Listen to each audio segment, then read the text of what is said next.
নমস্কার, আমি অস্মিতা। আমার নিবেদনে কবি রামচন্দ্র পালের লেখা কবিতা বিশ্বপথিক। দুষ্টু দামাল সেই যে ছেলেটা, ছোট্টবেলার বিলি, ভারতবর্ষ ধ্যানের মন্ত্রে কেমন জাগিয়ে দিলে। জাগে হিমাচল, জাগে সমুদ্র, কন্যাকুমারী কায়। ওই যে দেখো, আজও সেই ঢেউর গর্জন শোনা যায়। তেজস্বী সেই সাহসী বালক, সত্যবাদীও সৎ।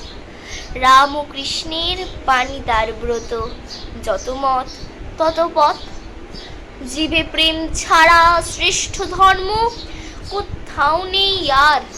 জ্ঞানে জ্ঞানে জালো জিভের আলো, যেখানে অন্ধকার। থাকবে না ছোট বড় উঁচু নিচু, ভেদ বিভেদের ধর্ম। আজও জাগ্রত ওই তো বিশ্ব পথিক বিবেকানন্দ। আজও জাগ্রত ওই তো বিশ্ব পথিক বিবেকানন্দ। ধন্যবাদ।